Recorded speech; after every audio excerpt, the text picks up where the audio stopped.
Namaskar everyone, my name is Amba Pande and I'm going to present before you my paper. And first let me say that it is really a pleasure for me to be part of this conference and interact with everybody. We really hope that in future we will be able to present in person. So let me share my screen first. So as you can see that the topic for my today's presentation is indentured women and discourses in India. In the recent years, as the indentured system has caught the attention of academia and the practitioners alike, it has resulted in some in-depth inquiries, busting the existing myths and narratives on the subject. Indentured women are also one of the critical themes which is being explored through multidisciplinary approach. In this presentation, I aim at discussing one of the less explored facets of indentured women, and that is the prevailing discourses in India on them. I argue that the general protectionist attitude dominated the discourse in India, and indentured women were either projected as exploited powerless victims or as morally degraded beings who were the cause behind many of the evils that existed on the plantations. Within these dominant narratives, the real challenges and the problems faced by the indentured women were completely sidelined and their voices completely silenced. So it is a well-known fact that the British prescribed for 40 women per 100 men to be transported with every batch of indentured women. We are also aware that unscrupulous methods were adopted to recruit them to fill the quota. Studies also show that these women also got recruited voluntarily. However, this is not the focus of my presentation today. But what was being understood in India? That scarcity of women was believed to be one of the major sources of exploitation that they were facing in the colonies, and it was a matter of great concern in India. The other major concern was regarding the recruitment of single women, which was considered almost outrageous at that time. The issue of indentured women gripped the minds and media in India and became part of the national movement quite early. The moving story of Kunti and many other indentured women who were facing rape, abuse at the plantations created a furor all over India. Moreover, various stories of the so-called highly immoral lives of Indian women were forced to leave or were voluntarily leading in the colonies poured in, threatening the prevailing notions of order and civility. As Ashwani Tambe has written, the attack on chastity of India's own women was like a challenge to its honor. The morality issue of Indian coolie women in overseas colonies of the British Empire were Gandhi's initial motivation to assemble Indian nationalists against the British government. Brijlal also states that the move to stop the degradation of Indian women on colonial plantations attracted more support among the Indian masses than any other issue. Charu Gupta also gives a similar view that it was put in the context of larger debate on gendered morality, belonging, and what is good and what is not good for these women.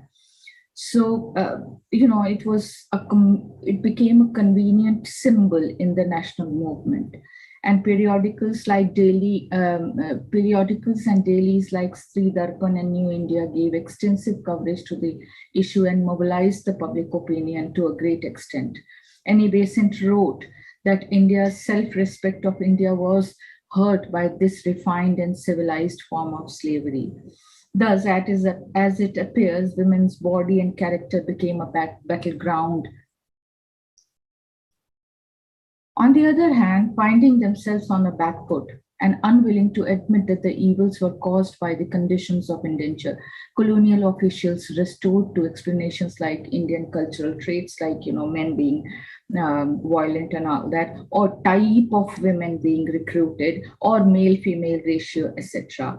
So the whole frame within which the indentured women's discourse was deliberated either objectified them as victims or of multiple forms of violence or fallen immoral beings. These two strands were these two sides of the same coin, So therefore, the indentured women stood accused in the eyes of the nationalists as well as the colonialists. Both these narratives presented women in fixed objectified categories rather than as exploited workers. The attention on such issues deviated the discourse from the real problems and the miserable life conditions in which these women were living and working at the plantations. Several scholars we know have given a detailed picture of how these exploitative conditions were responsible for the miserable conditions of women. It would be relevant here to see how the other issues of women were being dealt in the 19th, 20th century India. With regard to the Reformation laws, such as age of consent, abortion, or divorce laws, the debate in India was largely led by men, be it the colonial administrators, liberal reformers, or the conservative Indian elite. The only women's voice which was present was the Western British feminists, who were more interested in civilizing or training the Indian women, who were regarded as weak individuals with no agency or morally loose beings. That was the general perception. They wanted to train them along the lines of Victorian feminist notions. In addition to this, the elite women of the Indian society, who frequently wrote on this matter in different dailies and spoke about it on the public platforms, themselves were largely trained in the Western feminist thought processes and orthodox Brahmanical beliefs, and were more concerned about correcting the wrongdoings of indentured women. Otherwise, the pluralist Indian practices prevalent in India at the time did allow to some extent divorce, second marriage, widow remarriage, and several of the things, the practices that for which indentured women were being blamed, or it was considered morally degraded, was actually practiced in India also at that time. But when saw from a Brahmanical or the so-called that civilized British point of view, it was considered as a very low practice.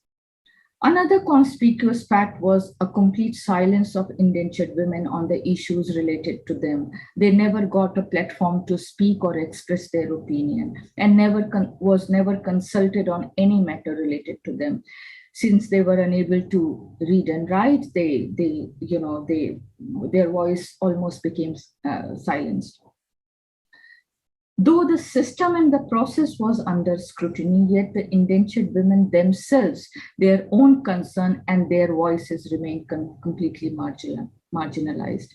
So the Indian discourse remained within the patriarchal parameters of powerless victims or immoral women, largely. So at some points, at some occasions, we do see that other issues came up, but that was quite subdued. The dominant narrative in the Indian national movement was this. This largely, but not totally, overlooked the real challenges that were faced by the indentured women during the journey and the plantations.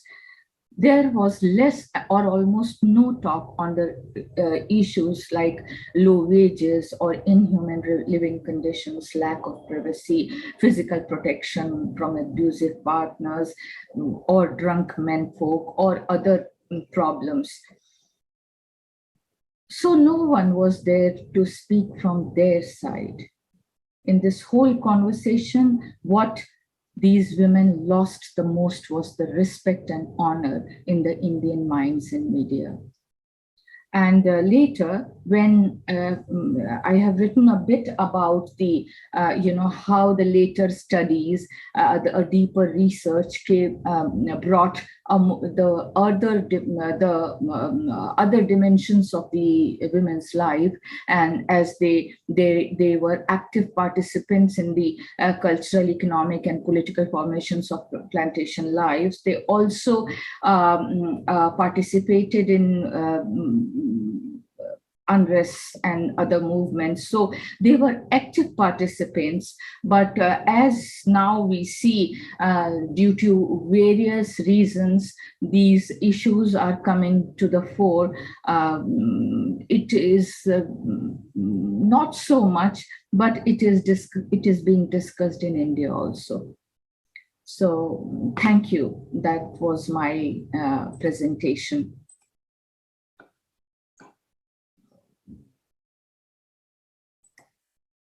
Thank you. Namaskar.